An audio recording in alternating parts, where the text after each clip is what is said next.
నిత్యం ధ్యాయంతి యోగినః కామదం మోక్షదం చైవ ఓంకారాయ నమో నమః.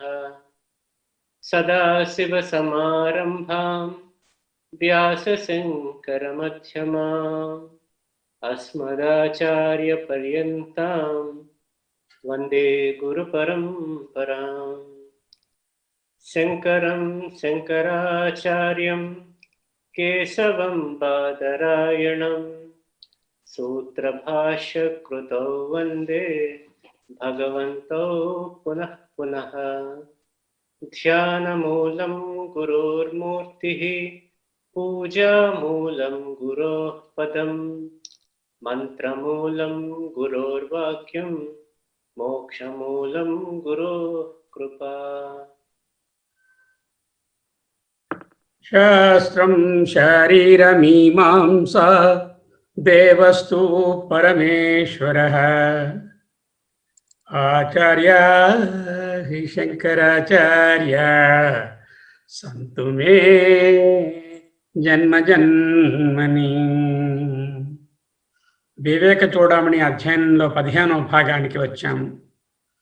బ్రహ్మ సత్యం జగన్మిథ్య అనేటటువంటి అంశాన్ని చూస్తున్నాము.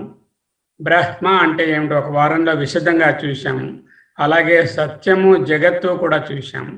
ఆ 3 వారాల తరువాత మిథ్య అనేటటువంటి అంశాన్ని చాలా లోతుగా తెలుసుకోవాలని మన గురువులు చెప్పడం వలన దానిని ఇప్పటికి 2 భాగాలుగా విశ్లేషించుకున్నాము. మొదటి భాగంలో ఈ ఫ్యాంటసీ లేక ఈ తుచ్చమైనటువంటివి ఏమిటేమిటో చూసి మిథ్య గురించి కొన్ని ఉపనిషత్ మంత్రాలు చూశాము. ఆ తర్వాత దాంట్లో ప్రాక్టికల్ ఎగ్జాంపుల్స్తో వరల్డ్లీ ఎగ్జాంపుల్స్తో మిథ్య అంటే ఏమిటి, మిథ్యాజ్ఞానం అంటే ఏమిటి అంటూ చక్కగా అర్థం చేసుకున్నాం. ఈనాడు మిథ్యాజ్ఞానానికి సంబంధించిన ఇంకొక మెట్టు అధ్యయనాన్ని చేయబోతున్నాం. దీంతో మిథ్య అధ్యయనం కంప్లీట్ అవుతుంది. బ్రహ్మసత్యం జగన్మిథ్యా ఇత్యేవం రూపో వినిశ్చయ. ఈ విధముగా తెలుసుకుని స్వయం నిత్యానిత్య వస్తు వివేక సముదాహృత. దీనినే నిత్యానిత్య వస్తు వివేకం అని చెప్తారు. అయితే ఇక్కడ ఇంకో భాగం ఉంది. బ్రహ్మసత్యం జగన్మిథ్య జీవో బ్రహ్మ ఇవ నాపరహ. అది ఇక్కడ చెప్పలేదు ఆయన. ఎందుకు చెప్పలేదు?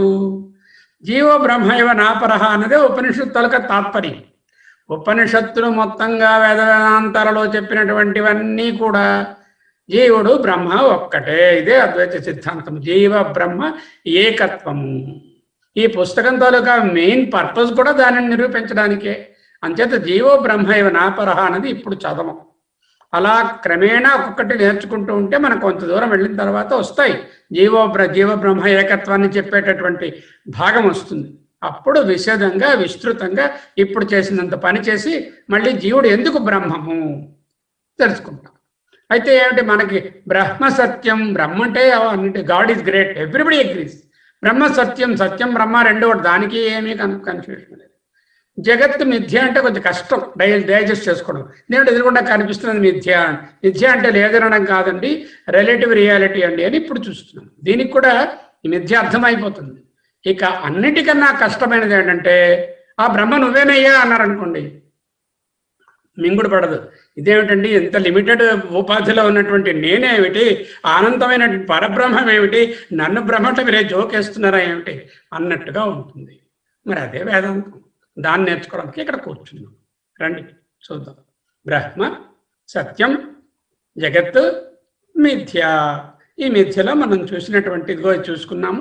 ఈ పరబ్రహ్మ గారు, ఈ పరబ్రహ్మ తాలూకా తత్వం ఏ విధముగా ఈ జగత్ అయిందో మనం విశదంగా చూస్తున్నాం ప్రతిసారిని. మొట్టమొదట హిరణ్య గర్భ బ్రహ్మగా వస్తారు. ఈయన్నే కూడా చతుర్ముఖ బ్రహ్మ అనేది వేదాంతాలలో ఉండదు. చతుర్ముఖ బ్రహ్మను ఎక్కడైనా కనిపిస్తే అది హిరణ్య గర్భ బ్రహ్మనే అనుకోండి. తర్వాత ఈ మిగతా శక్తులు, దేవతలు ఇవన్నీ కూడా దైవీ శక్తులు హిరణ్య గర్భతత్వంలోనివే. ఇక్కడ ఒక మాయ అనేటటువంటిది ఒకటి ఉండడం వల్ల పరబ్రహ్మ రిఫ్లెక్షన్గా వివర్తంగా వస్తుందని మనం తెలుసుకున్నాం మొట్టమొదట. ఈ వివర్తానికి కారణం కూడా మనం ఏమిటో చూసాం. అలాగే రజ్జు సర్పభ్రాంతిని ఆధారం చేసుకుని పరబ్రహ్మ ఏ విధంగా వివర్తమయ్యి ఈ సృష్టిలోకి వస్తుంది, ప్రవేశ శృతి. అలాగే మళ్ళీ విలీనమైపోతే పూర్ణమదః పూర్ణమిదం పూర్ణాత్ పూర్ణముదచ్యతే పూర్ణస్య పూర్ణమాదాయ పూర్ణమేవావశిష్యతే అంటూ చక్కగా నేర్చుకున్నాం.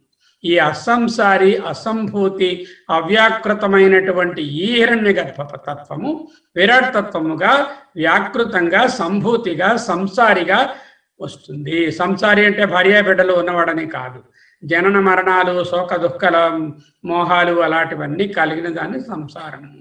సంస్థితి సంసార. మళ్ళీ మళ్ళీ సర్కిల్ చేసేది, ఆ వృత్తంగా తిరుగుతూ ఉండేది సంసారం. ఇక ఈ రజ్జు సర్పము సుప్తరజితము మాట్లాడింది. దీంట్లోంచి విరాట్లోంచి మళ్ళీ ప్రజాపతి ఇంధ మనువు చరాచర జగత్తు, వాటిలో స్వేదజాలు, అండజాలు, ఉద్భిజాలు, జరాయుజాలు, స్థావరాలు అన్నీ కూడా సంభవామి ఆత్మమాయయా అంటూ నేర్చుకున్నాం. సరే, ఇక నెక్స్ట్ ఏం నేర్చుకున్నాం? ఇదిగో పరమాత్మ డైరెక్ట్గా జగత్తులోకి వచ్చినట్టు కాదు, వివర్తం వల్ల వస్తుంది. మొదట మాయ తర్వాత హిరణ్యగర్భ ప్రజాపతి, రెండు అవ్యాకృతాలు. దీంట్లో సత్ కాంపోనెంట్ ఆరా అని, చిత్ కాంపోనెంట్ ఎనర్జీ అని, అనంతం మ్యాటర్ కాంపోనెంట్ ఎం అని, ఏఈఎం అని ఉంటుందని. ఈ బ్రహ్మాండము అంటే ఈ సమష్టి అనేటటువంటి జగత్తు, ఇందులో స్థావరాలు, జంగమాలు, పంచభూతాలు, ఆది భౌతికాలు, ఆది దైవికాలు అన్నీ అందులో ఉన్నాయి. ఆధ్యాత్మికము, పిండాండము, మనము. ఆది దైవికము అంటే మనకి హెల్ప్ చేస్తున్నటువంటి శక్తులు, పైన లోపల కూడా ఉండే శక్తులు ఆది దైవికాలు. ఆది భౌతికాలు పంచభూతాలు, సూర్యచంద్రులు, మిగతా అన్ని వాటి తాలూకా పంచీకరణాలు, వాటి మిక్సింగ్, పరస్పరాంశైర్ మిళితాని భూత్వా అన్నారు భగవత్పాదులు. అవి కలిసినటువంటి పంచీకరణము, వాటితో ఈ బ్రహ్మాండం ఏర్పడము, ఈ బ్రహ్మాండంలో ఉండేటటువంటి సమష్టి భావము, ఈ బ్రహ్మాండమే జగత్ అనుకోవడము, ఇది ఏ విధముగా రిలేటివ్ రియాలిటీ మిథ్యా వివర్తమని మనము చక్కగా తెలుసుకున్నాము. ఎస్టీ అంటే individual, the individual consciousness, the universal consciousness and the super consciousness. Super consciousness reflects as universal consciousness and individual consciousness. దీంట్లో ఇందాక పొద్దున మనం చూసినట్టు సద్భావం భాగము, చిత్ భాగము, ఈ రెండింటినీ కలిపినటువంటి దేహాత్మ భావాన్ని తొలగిస్తే ఉండేటటువంటి ఆనంద భావము తెలుసుకున్నాము. ప్రత్యక్ ఆత్మ, ప్రత్యక్ అంటే ఎదుటిగా మనతో ఉన్నటువంటి ఆత్మ ప్రత్యేక ఆత్మ. సర్వాంతరాత్మ అంటే మనలో ఉన్న ఆత్మయే సమష్టిలో అంతటా ఉన్నది. ఈ ప్రత్యేగాత్మ, సర్వాంతరాత్మ ఇవన్నీ మన గ్యాలాక్సీలే కాకుండా మిగతా గ్యాలాక్సీలుగా ఎన్ని ఉన్నాయో ఒక భాగమే మేనిఫెస్టో ఇక్కడ రిఫ్లెక్ట్ అయింది, మిగతా 3 భాగాలు రిఫ్లెక్ట్ అవ్వలేదు అంటూ మనం తెలుసుకున్నాం కదా. ఇది కూడా చాలాసార్లు చూసాము. వరల్డ్ అనేది ప్రపంచము, బాడీ, మైండ్, ఇంటలెక్ట్, ఈ 3 కలిపి దేహ ఇంద్రియ సంఘాతము. ఈ దేహేంద్రియ సంఘాతమే మనకు ఈ ఆత్మను చూడకుండా అడ్డుపడుతూ ఉంటుంది, తలుపులు గట్టిగా మూసేస్తూ ఉంటుంది. ఎందుకంటే దేహభావంలోనే ఉండమంటుంది. బయటికి పరిగెట్టి అక్కడ ఉన్నటువంటి ఇంద్రియ విషయాలను తెచ్చి లోపల ఎంజాయ్ చేయమంటూ ఉంటుంది. ఈ వరల్డ్లో విషయాలు ఉన్నాయి, ఈ ఇంద్రియాలు, బాడీలో ఉన్నటువంటి ఇంద్రియాలు, అంతరింద్రియాలు, బహిరింద్రియాలు, ఇవన్నీ ఆ వరల్డ్తో ఇంటరాక్ట్ అయ్యి ఎక్స్పీరియన్సెస్ ప్రొడ్యూస్ చేస్తాయి. ఆ ఎక్స్పీరియన్సెస్ మనలో వాసనలుగా కారణ శరీరానికి రెడీగా ఉంటాయి. ఈ పరమ పురుషుడు లేక దట్టని ఇందాక తెలుసుకున్నాం కదా, ఆదహ అన్నాం. ఆ అదహ అంటే ఆ దట్టు ఆత్మన, ఆ పురుష, ఆ నోయర్ అనే ఆయన తెలుసుకోవడమే మన తాలూకా జీవన గమ్యం, జీవన మార్గము, జీవన సాధన. దీనికి ఈ దేహం నేను కాదు, దేహేంద్రియ సంఘాతాన్ని విలక్షణంగా మనం చూడగలిగి వీటి నుంచి విడివడి దీనిని చూడడమే ఆత్మజ్ఞానం వైపు వెళ్ళడము. ప్రకృతి అంటే ఈ మన శరీరంలో ఉండే బియ్యమై వరల్డ్ కలిపితే ప్రకృతి. దీనిలో పరాప్రకృతి, అపరాప్రకృతి. ఇక్కడ కనిపిస్తున్నదల్లా అపరాప్రకృతి. పరాప్రకృతి ఇది ప్లస్ ఆ పరమాత్మ, ఈ 2 పరాప్రకృతి. ఇదే ఆ పరమాత్మ, పరమాత్మే ఇది. సూక్ష్మదేహము, దేహేంద్రియ సంఘాతము, ఆత్మనాత్మ వివేకము ఇవన్నీ తెలుసుకున్నాం. ఇక నిన్నటి పోయినసారి దాని తాలూకా సమ్మరి ఒకసారి ఆ 18 చూద్దాం. అనాత్మ తెలియకపోవడమే అజ్ఞానము లేక మిథ్య. దేహేంద్రియ సంఘాతంతో అదే నేను అనుకోవడము, తాదాత్మ్యం చెందడమే మిథ్య.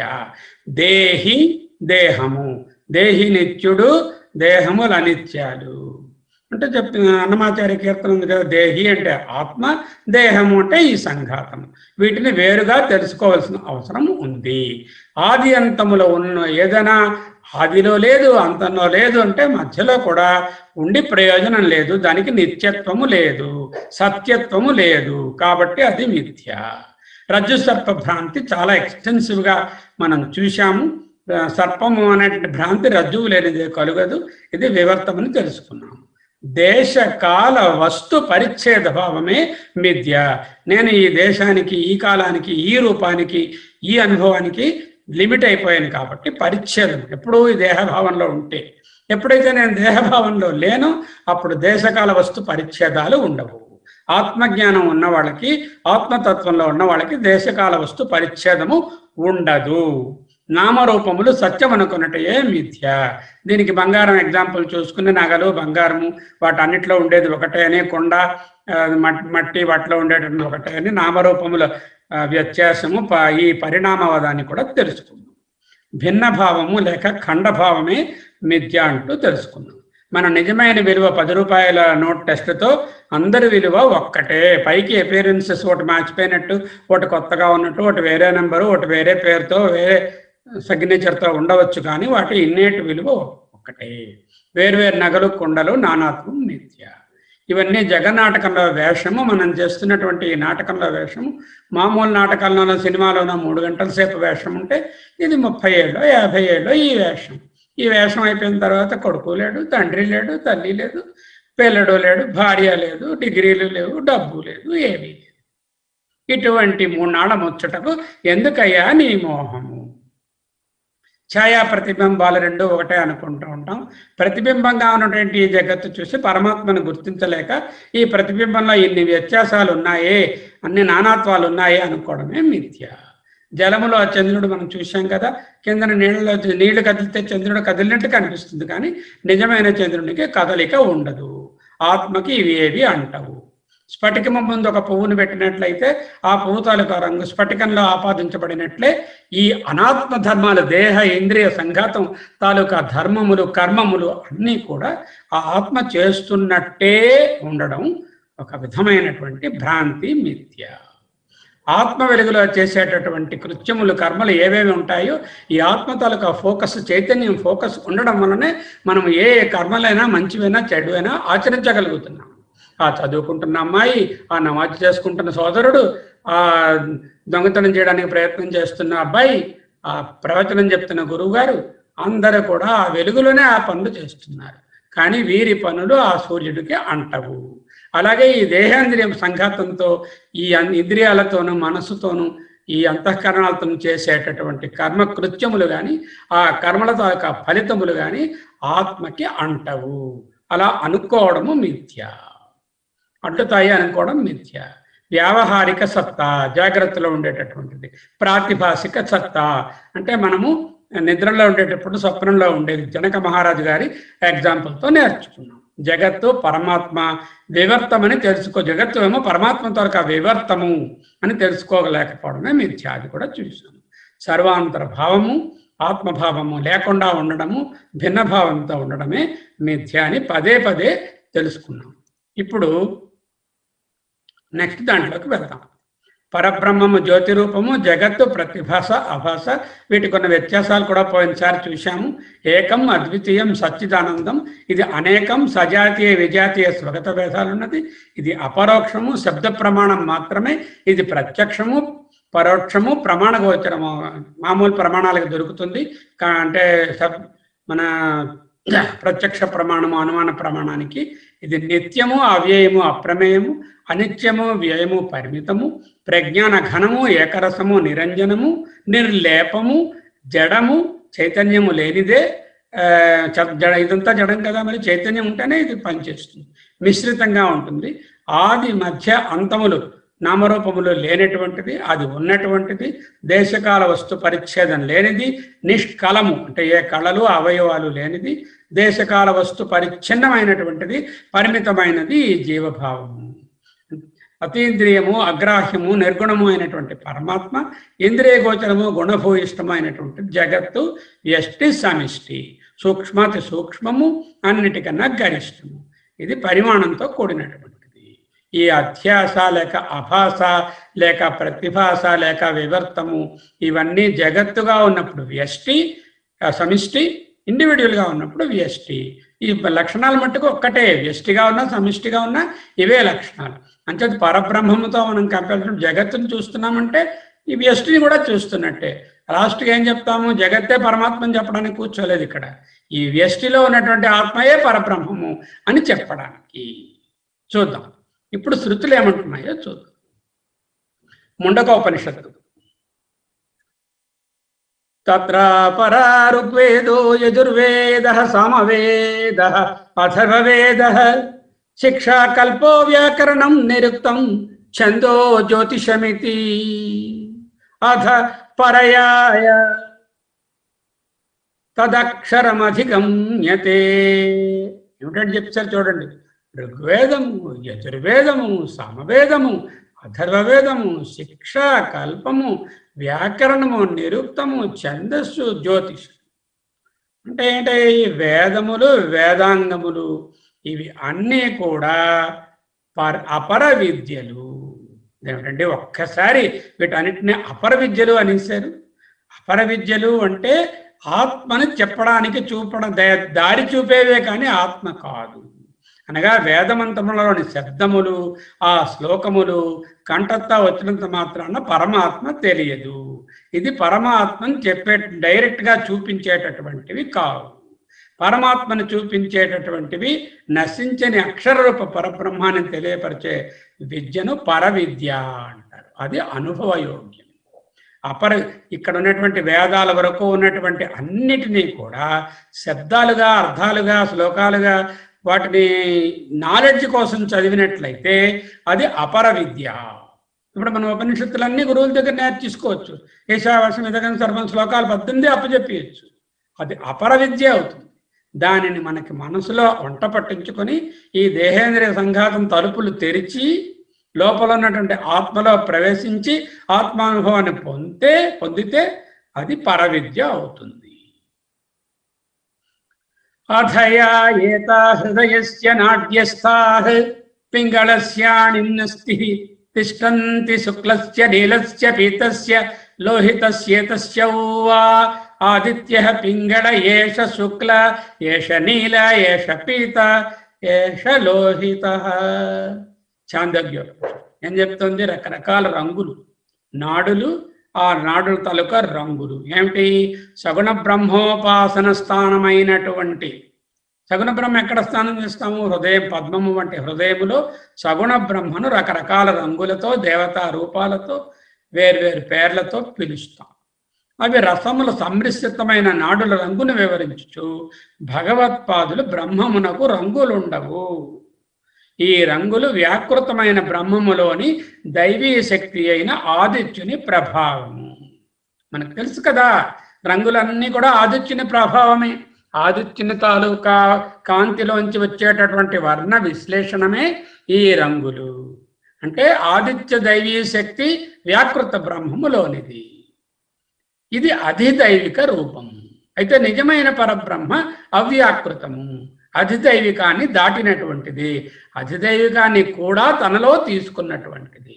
మనము ఏ ఏ దేవతల పేర్లు చెప్తున్నామో అందరికీ చక్కగా ఉపాసన, నమస్కారము, పూజలు చక్కగా చేసుకోవచ్చు. అధిదైవాల ద్వారానే ఆ భగవంతుని మనం పట్టుకోగలం. అధిదైవాలను వదవలసిన పని లేదు.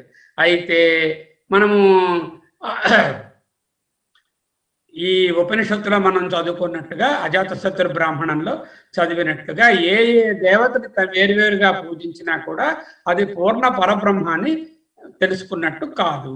అంచేత ఆయన అక్కడ ఏం నిరూపిస్తారంటే, ఓ గార్గ్యుడు అని ఆయన ఉంటారు, ఆ గార్గ్యుడికి లాస్ట్లో నేర్పిస్తారు. ఏ ఏ దైవిక దేవతలను పూజించినా కూడా అవన్నీ కూడా దైవీభావాలే, కానీ వాటికి ఉన్నతమైనటువంటి స్థానము అవ్యాకృత పరబ్రహ్మము.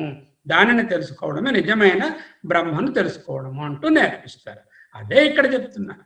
బ్రహ్మలో రంగులు లేవు. బ్రహ్మలో ఏ రంగు ఉండదు, నిర్లేపము, నిరవయవము, నిరంజనము. తస్మిన్ శుక్లముత నీలమాహు పింగళం హరితం లోహితం చ ఏష పంథా బ్రాహ్మణ హానువిత్తేనైతి బ్రహ్మవిత్ పుణ్యకృతైతైజసశ్చ.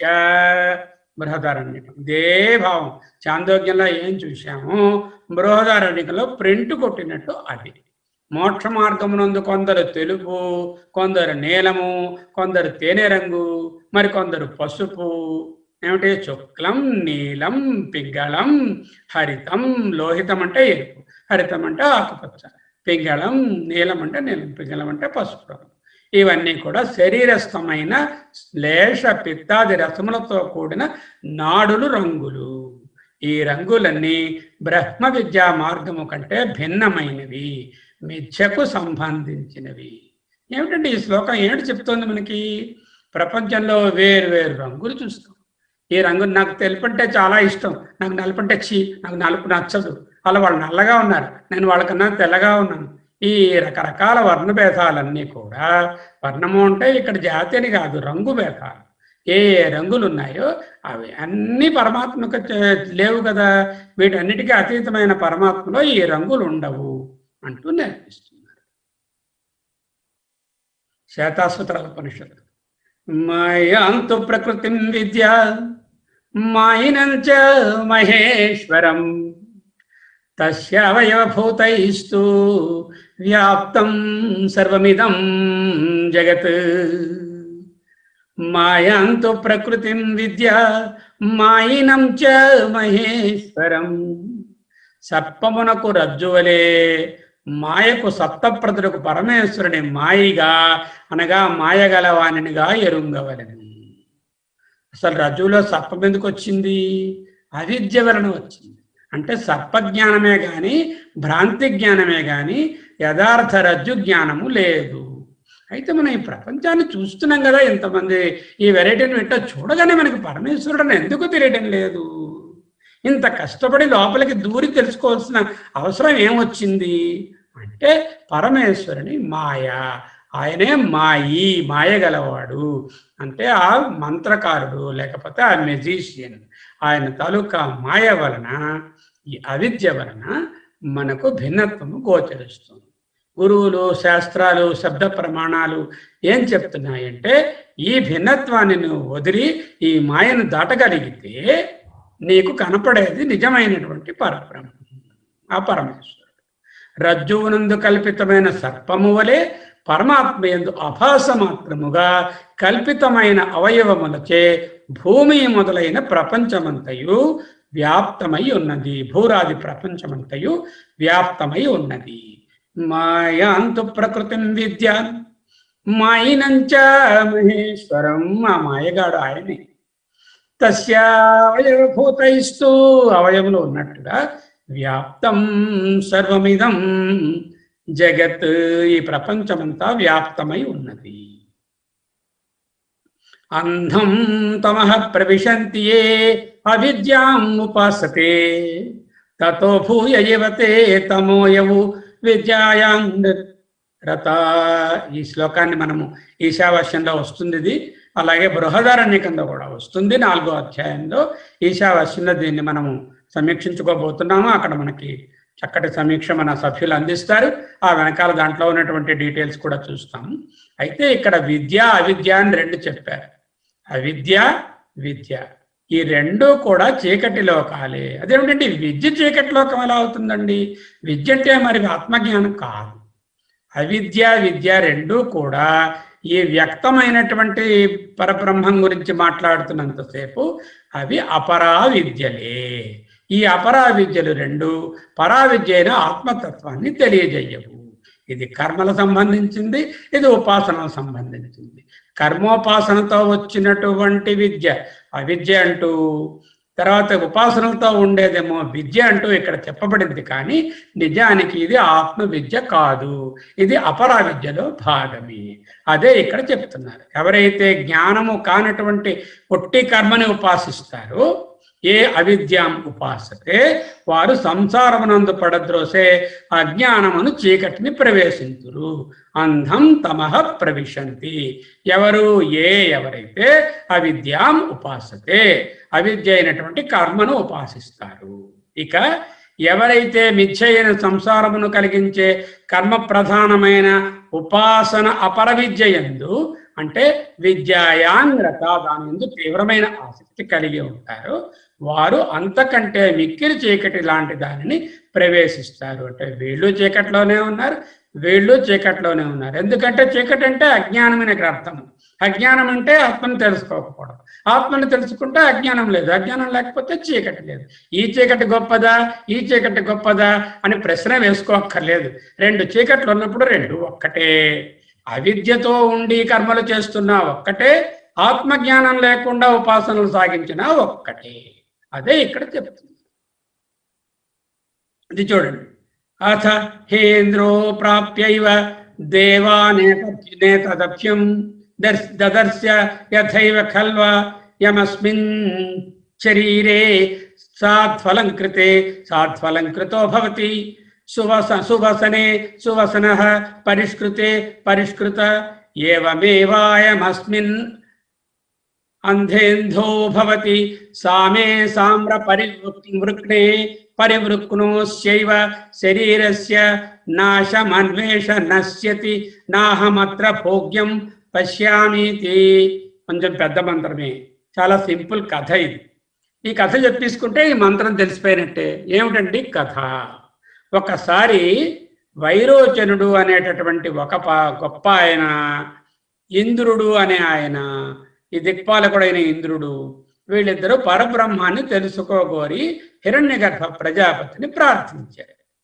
హిరణ్యగర్భ ప్రజాపతి దగ్గరికి వెళ్ళి, అయ్యా మేము దిక్పాలకులము, నేను ఇంద్రుడిని వైరోచనుడిని, మా ఇద్దరికినేమో పరబ్రహ్మం అంటే చెప్పండి అన్నారు.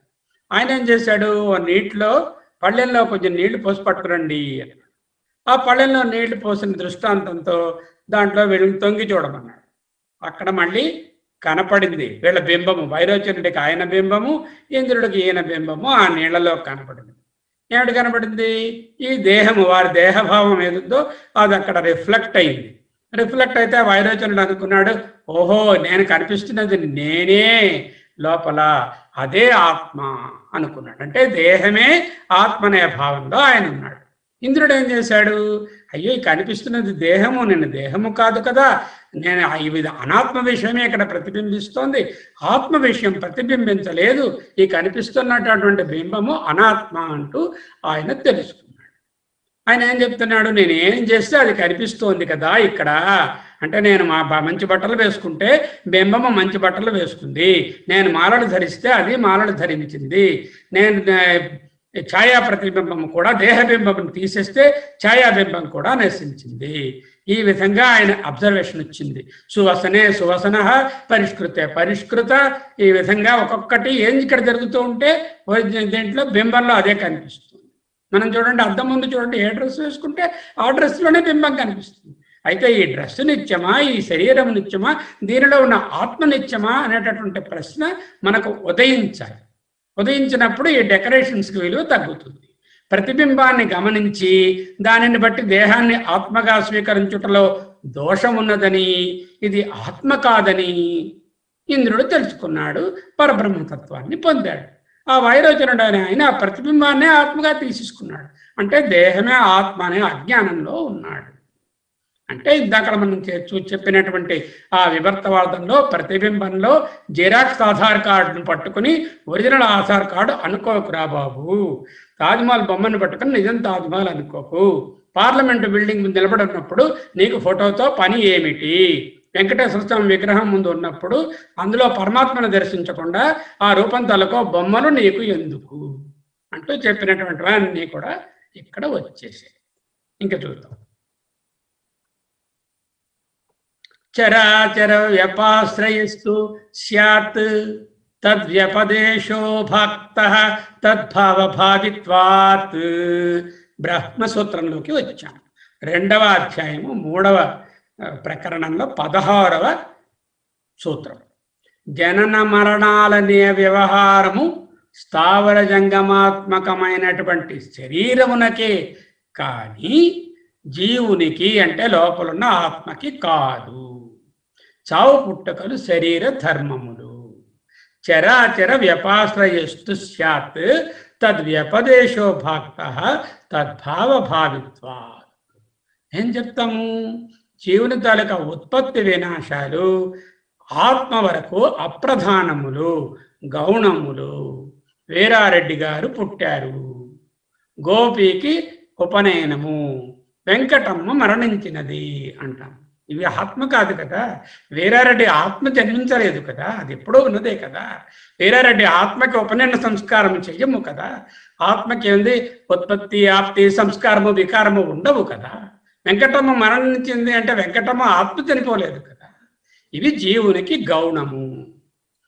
దేహి దేహము, దేహమునకు చెందినటువంటి భావాలు, పుట్టుక, పెరుగుదల, సంస్కారాలు, మరణాలు, జర, రుజ అనేటటువంటివి, ఈ ఊర్ములు, ఈ వేవ్స్ ఏ ఉన్నాయో అవి ఆత్మకు లేవు అంటూ ఈ బ్రహ్మసూత్రం మనకు బోధిస్తుంది.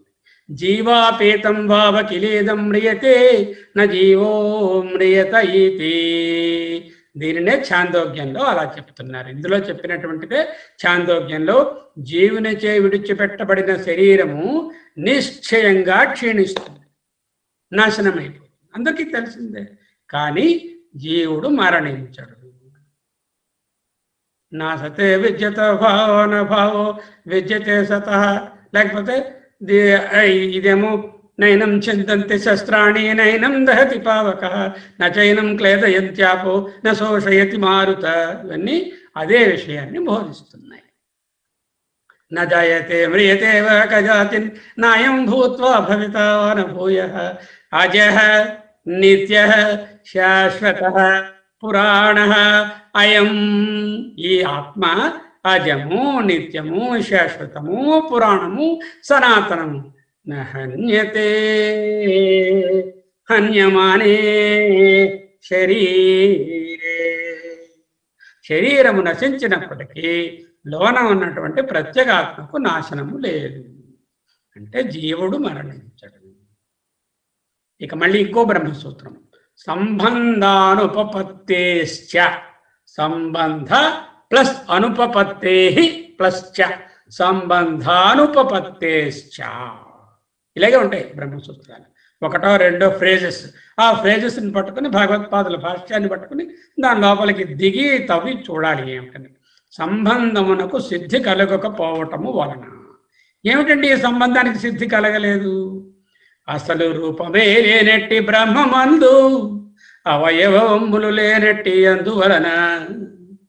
అసలు రూపమే లేనట్టి బ్రహ్మమందు అవయవములు లేనట్టి అందువలన బ్రహ్మతత్వమునకు ఇతరము తోడ వసుత సంబంధముండ ఆస్పదము లేదు.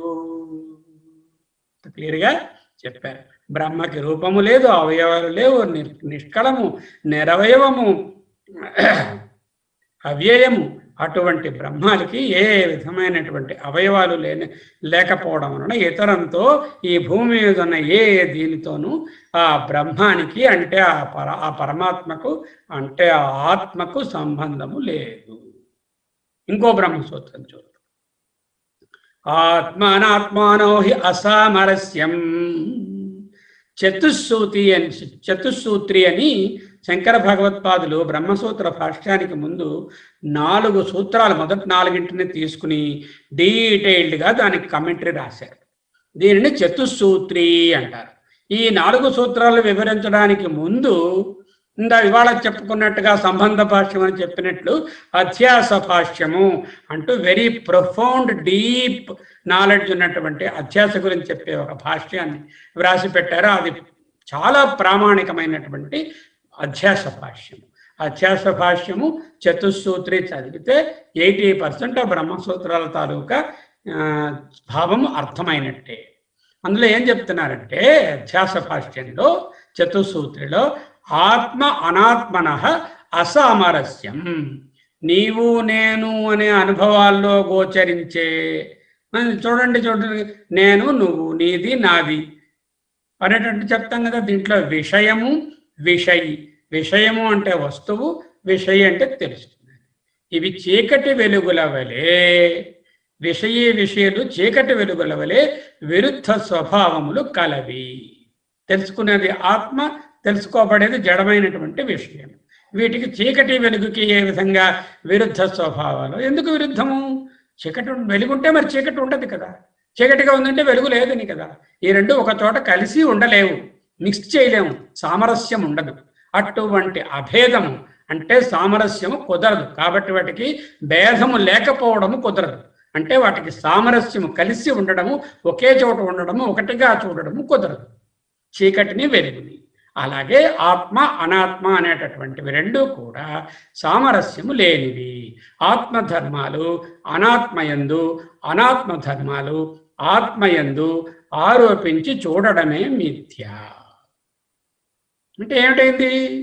ఆత్మధర్మాలైనటువంటి నిత్యము, సత్యము, చనిపోదు, దాని మార్పు చెందదు. ఏ నజాయతే మ్రియతే వా కదాచిన్ నాయం భూత్వా భవితా వానభూయ అజహ నిత్య శాశ్వత పురాణ, ఇవన్నీ ఆత్మధర్మాలు. అవి ఈ శరీర ధర్మాలన్నీ ఆత్మకు ఆరోపించిస్తున్నాం. ఆత్మ చచ్చిపోతుంది, ఆత్మహత్య చేసుకున్నాడు, పాపాత్మ, పుణ్యాత్ముడు, ఇవన్నీ ఆత్మధర్మాలుగా ఉన్నట్టు మనం చెప్పేస్తున్నాం. ఆత్మధర్మాలు అనాత్మధర్మాలు వేరు వేరు. ఈ దేహ ధర్మాలు, ఈ సంఘాతం తాలూకా ధర్మాలు ఆత్మకి ఆరోపించి చూడడమే రిలేటివ్ రియాలిటీ లేక మిథ్య అని తెలుసుకోవాలి అంటూ అదే చెప్తున్నారు. ఆత్మ అనాత్మన అసామరస్యం అనే చిన్న ఒక లైన్కి ఎంతో విశేషం ఉంటుంది అధ్యాత్మ భాష్యంలో. ఆ అధ్యాత్మ భాష్యంలో ఒక చిన్న ముక్క తీసి ఇక్కడ మీకు మనము ప్రజెంట్ చేస్తున్నాం. అలాగే శంకర భగవత్పాదుల బ్రహ్మసూత్ర భాష్యంలో ఇంకా ఇలా అంటున్నారు.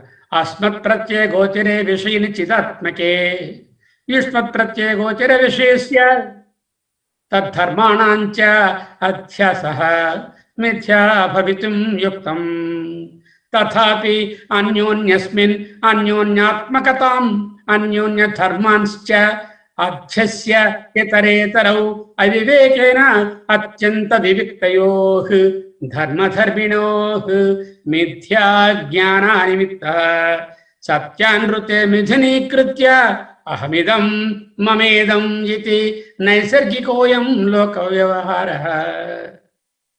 అహం ఇదం, ఇది నేను, మమ ఇదం, ఇది నాది.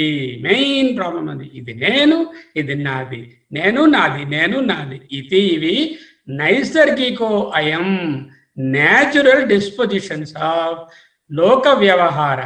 ట్రాన్సాక్షనల్ వరల్డ్లో, ఈ లోక వ్యవహారంలో నాది నీది, నాది కాదు నీది కాదు, నాది గొప్ప నీది తక్కువ, ఇది నేను ఇది నువ్వు, ఇది నాది ఇది నాది కాదు, అహం మమేదం అనేటటువంటి ఈ భావాలు మనకు చాలా న్యాచురల్గా మనకి ఈ మిథ్యా జ్ఞానాలు పట్టుబడిపోయాయి. ఒక్కొక్క దానిలో అన్య తాదాత్మ్య భావాలను ఆరోపించి, అంటే ఏవైతే కలపకూడదో వాటిని కలగా పులగం చేసి, దీని ధర్మాలు దాని మీద, అనాత్మ ధర్మాలు ఆత్మ మీద ఆరోపించేసి, వాటిని భేదం తెలియకుండా అత్యంత భేదం కలిగినటువంటి ధర్మిలను గ్రహింపజాలనటువంటి మిథ్యా జ్ఞానం వలననే సత్య అసత్యాలను జోడించి చూస్తున్నాము. సత్యము అసత్యము, నిత్యము అనిత్యము, నిత్య అనిత్య వస్తు వివేకము, దేహేంద్ర సంఘాతము అసత్యము, జగత్తులో ఉండేటటువంటి ఈ నామరూపాలు, ఈ భిన్నత్వము అసత్యము, లోపలున్న సచ్చిత్ సద్ ఆనంద ఆత్మ సత్యము. ఈ సత్యము అసత్యాలను జోడించి నేను ఇది, నాది ఇది అనే లోక వ్యవహారము కలుగుచున్నది. అహమిదం మమేదం ఇతి నైసర్గికోయం లోక వ్యవహార. ఇంకా చూస్తాం. రూపోపన్యాసాచ్చ, మళ్ళీ బ్రహ్మసూత్రం. రూప ఉపన్యాసాత్ చ, విరాట్ పురుషునకు ద్యులోకము శిరస్సు, సూర్యచంద్రులు నేత్రములు, దిక్కులు చెవులు, వేదాలు వాక్కు, వాయువు ప్రాణము, విశ్వము హృదయము, పృథివీ పాదములు. మన శరీరంలో ఉన్నట్టే అలా డిస్క్రైబ్ చేసి, మనము వ్యష్టి పురుషుడు, విరాట్ పురుషుడు, సమిష్టి పురుషుడు. మనం ఎలా ఉన్నామో శరీరంలో ఉన్నట్టుగా చెప్తే మనకు అర్థమవుతుంది కదా అని. ఆయనకి అంతరిక్షం ఉందే, ద్యులోకం ఉందే, అది శిరస్సయ్య, సూర్యచంద్రులు రెండు కండ్లు, దిక్కులన్నీ చెవులు, వేదాలు, మాటలు, వాయువు ప్రాణము, విశ్వము హృదయము, పృథివీ పాదము. ఆ సకల దేవతా సమష్టి రూపమే సర్వాంతరాత్మ అయిన బ్రహ్మమని శృతుల చేత ఉపన్యసించబడినది. అంటే సర్వాంతరాత్మైన బ్రహ్మమేది? ఒక్కొక్క దేవత కాదు, వీటన్నిటితో ఉన్నటువంటి ఒకే ప్రజ్ఞాన ఘనం ఏదైతే ఉందో అదే సమష్టి రూపమైనటువంటి సర్వాత్మ బ్రహ్మ. మన శరీరంలో వలె ఇంద్రియాలతోనూ అంతఃకరణాలతోనూ పోల్చి చెప్తే మనకు ఈజీగా అర్థమవుతుందని ఇలా చెప్పారు. ఇది ఉపాసనకు మాత్రమే. అంటే ఏమిటి? ఆయా దేవతలను ఉపాసించుకొని వాటి కర్మల వలన, ఆ ఉపాసన వలన, అంటే సోకాల్డ్ విద్య అనేటటువంటి అవిద్య వలన మనము వాటి ఉపాసనలో ఉండడం వలన ప్రయోజనం లేదని ముందు చూశాం కదా. ఈ దేవతా రూపాలను వేరువేరుగా చూడటము, చూపు కొరవడిన 6 ఏనుగులోని ఒక్కొక్క శరీర భాగమును తెలుసుకొని అది ఏనుగు అనుకున్నట్లు మిథ్యాజ్ఞానం అవుతుంది అన్నారు భగవత్పాదులు. ఇది ఎలా ఉందయ్యా అంటే వాక్కు దేవుడు, ప్రాణము దేవుడు, సుహృదయము దేవుడు, పృథివీ దేవుడు, నిజమే. ఇవన్నీ దైవీభావాలే, దేవీ శక్తులే, సూర్యచంద్రుల నేత్రములు, ఇవన్నీ కూడా పరమాత్మలోనివే. కానీ పరమాత్మలో ఒక్కొక్క దైవీభావములు. వీటినే పరమాత్మ అనుకొని చెప్పడం ఎలా ఉందంటే, నిజమైన ఏనుగు తెలియని వాళ్ళు 6 వెళ్ళి తోక పట్టుకుని తోక ఇలాగే ఉంటుంది ఏనుగని, చెవులు పట్టుకుని ఇలాగే ఉంటుంది ఏనుగని, తొండం పట్టుకుని మరొకడు ఏ విధంగా చెప్తారో అలాంటిదేనయ్యా మిథ్యాజ్ఞానము అంటూ ఒక మంచి ఉపమానంతో మనకు బోధించారు. ఎవరైతే సర్వాంతరాత్మనే ప్రాదేశమాత్రాత్మగా ఉపాసిస్తారో దానిని వైశ్వానర ఉపాసన అన్నారు. సర్వాంతరాత్మ ఉన్నదే నిజమైనటువంటి ఆత్మను తెలిసి ఉపాసిస్తారు. ఇతని పేరే వైశ్వానరుడు. అహం వైశ్వానరో భూత్వా అన్న దగ్గర అగ్నిదేవుడనే అర్థం కాకుండా పరబ్రహ్మం అనే అర్థమే తీసుకోవాలి. వైశ్వానర శబ్దము పరబ్రహ్మ వాచకము. దీనినే మనకి చూపించారు. మనకి నారాయణ గురూజీ గారు వైశ్వానరోపాసన అంటూ ఓ బొమ్మ వేసి ఇలాగ ద్యులోకము ఈ లోకము అంటూ ఇక్కడ ఏమేం చెప్పారో ఈ బొమ్మలో ఈ గీతలన్నీ గీసి మనకి వైశ్వానరుని చూపించి అది పరబ్రహ్మమే అంటూ చెప్పారు. అదే ఆత్మతత్వము యొక్క అవబోధ. దేవభావనలోను జీవభావనలోను భిన్నత్వము మిథ్య. ఇది ఎందుకంటే శక్తి కల్టి వాళ్ళు శక్తి గొప్పదంట, ఈశ్వరుడు వాళ్ళు ఈశ్వరుడే గొప్పడు, విష్ణుమూర్తి వాడు విష్ణుమూర్తే గొప్పడు. ఈ విధంగా ఎవరికి వాళ్లే కొట్టుకోవద్దయ్యా. ఇవన్నీ కూడా ఈ భిన్న భావాలు దేవతలలో ఉంచుకోవడం భిన్నత్వం మిథ్య. అసలు కావలసినది పరబ్రహ్మమే. ఈ పరబ్రహ్మములోనివే ఈ దైవీభావములు అంటూ చెప్పారు. అతో చిచ్చైతమా సమన్వయం ప్రతీయతే ఏకాచమూలం సంగతి. సర్వేంద్రుల తాలూకా సంక్షేప శారీరకం అనే గ్రంథంలోంచి ఈ శ్లోకం వచ్చింది. మూల సంబంధ పూర్వక విషయ సంబంధము చిత్ జడాలకి లేదు. అందువలన భేదాభేద రూపమైనటువంటి సంకరము, వాస్తవికత, తాదాత్మ్యత వాటిలో ఉండదు. అతో చిత్ చైతన్య సమన్వయం. చిత్తు అంటే పరమాత్మ, చైతన్యము ఆయన దొరక మేనిఫెస్టెడ్ వరల్డ్. సమన్వయం ప్రతీయతే ఏకాచన మూల సంగతి అంటూ నేర్పించారు. ఇంకా వెళ్దాం. మయ్యేవోదేతి చిద్వ్యోమ్ని జగద్గంధర్వపత్తనం. అద్వైత మకరందంలో వ్రాశారు. మయ్యే ఉదేతి చిద్వ్యోమ్ని జగత్ గంధర్వపత్తనం. నా హృదయ చిదాకాశమునందే చిద్వ్యోమ్ని జగత్ అనేటటువంటి గంధర్వ పట్టణము నా హృదయ ఆకాశంలోనే ఉంది. అంటే బయట గంధర్వ పట్టణము ఆకాశంలో ఉండదు. అంటే జగత్తు మిథ్య అనగా కానరాని గంధర్వ పట్టణము ఆకాశంలో ఉన్నట్లు ఎలా భ్రాంతియో ఈ జగత్తులో ఉన్నటువంటి ఈ చైతన్యము వినా మిగతాదంతా మిథ్య అని తెలుసుకోవాలి. నహి భానాదృతే సత్వం నర్తే భానం చితోచిత. ఇది అద్వైత మకరందం. నహి భానాదృతే సత్వం నర్తే భానం చిత అచిత. ప్రకాశించని వస్తువునకు ఉనికి లేదు. అంటే స్వయంగా ఏదైతే ఉండదో ప్రపంచంలో, అంటే కుద్దేటి కొమ్ము, వంధ్యాపుత్రుడు, ఆకాశ హర్మ్యము ఇలాంటివి చూసాం కదా, వాటికి ఉనికి లేదు. కాబట్టి ప్రకాశము లేకుండా పదార్థములకు సత్వము లేదు. అంటే పరబ్రహ్మ ప్రకాశం ఉంటేనే ఈ జడమైన ప్రకృతికి సత్వత్వము కనిపిస్తోంది అంటూ తెలుస్తుంది. ఇవి లక్ష్మీధర కవి అనే మహాత్ముడు రాసినటువంటి అద్వైత మకరందం 28 శ్లోకాలు. ఏదో ఒక రోజు మనము ఈ మనన గ్రంథాన్ని గురువుల ద్వారా మనం చెప్పించుకుందాం. 28 శ్లోకాలు.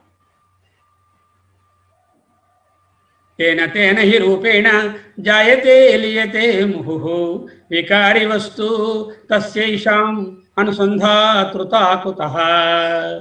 వైకారి వస్తువు అంటే వివర్తముగా పుట్టినటువంటి ఈ జగత్ వికారంగా అంటే రకరకాల భిన్న రూపాలుగా కనిపిస్తున్నటువంటి జగత్తు పుట్టి నశిస్తూ ఉంటుంది.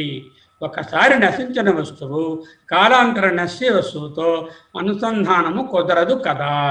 అంటే నిన్నను నశించినటువంటి మనిషి, మరణించినటువంటి మనిషి ఇప్పుడు జీవించినటువంటి మనిషితో కలిసి జీవించలేడు కదా.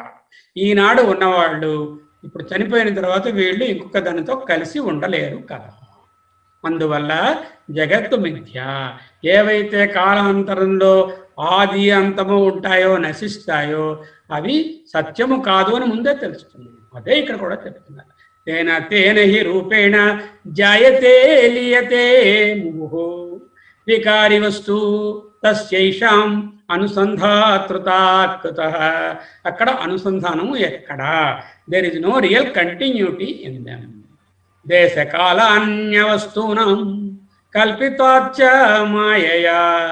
వేదాంత పంచదశలో విద్యారణ్యుల వారు 3వ అధ్యాయంలో 36వ మంత్రంగా వ్రాసినట్టుగా దేశకాలములు అన్య వస్తువులు మిథ్యయగు మాయచే కల్పించబడినవి, సత్యమగు బ్రహ్మము మాత్రమే అనంతము. దేశకాల అన్య వస్తువునాం కల్పిత్వాచ్చ మాయయా. ఎవరిది మాయ? పరమాత్మనిదే. పరమాత్మకి మాయ ఉంటుందా? ఉండదు. పరమాత్మకి లోబడే మాయ ఉంటుంది. మాయ పరమాత్మ నెక్స్ట్ స్థానం కాబట్టి సంభవామి ఆత్మ మాయయా అన్నారు పరమాత్మ. అక్కడ తన తాలూకా మాయ.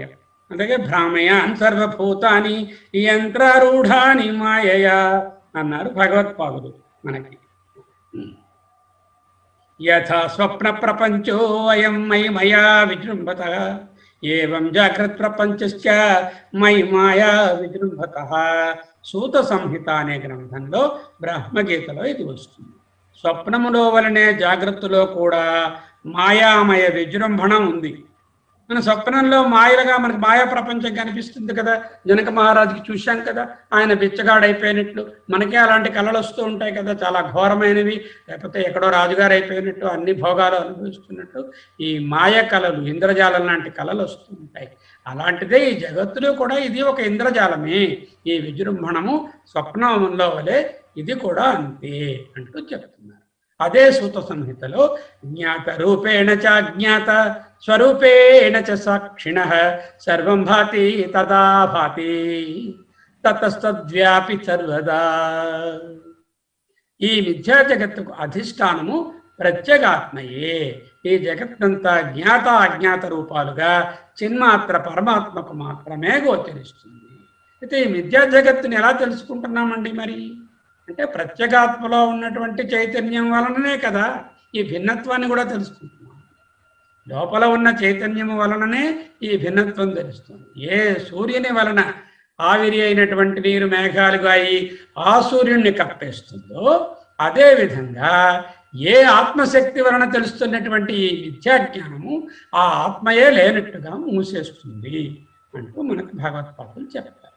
ఇవన్నీ మనం చూసినటువంటి వేరియస్ గ్రంథాలు వేదాంత పంచదశి, మాండూక్య కారిక, ముక్తికోపనిషత్తు, తేజబిందోపనిషత్తు, తైత్రీయోపనిషత్తు, ముండకోపనిషత్తు, శ్వేతాశ్వతరోపనిషత్తు, చాందోగ్యము, బృహదారణ్యకం, బ్రహ్మసూత్రాలు, భగవద్గీత, అద్వైతమకరందం, సూత్ర సంహిత, సంక్షేప క్షేమేంద్రుల సంక్షేపశారి సర్వజ్ఞేంద్రుల సంక్షేప శారీరకం, ఇవన్నీ కలిపి మొత్తం 42 రిఫరెన్సెస్ మనము చూసి మిథ్యను అర్థం చేసుకున్నాం. సత్యం జ్ఞానమనంతం నిత్యమనాకాశం పరమాకాశం గోష్ఠ ప్రాంగణరింఖణలోలం అనాయాసం పరమాయాసం మాయా కల్పితనానాకారం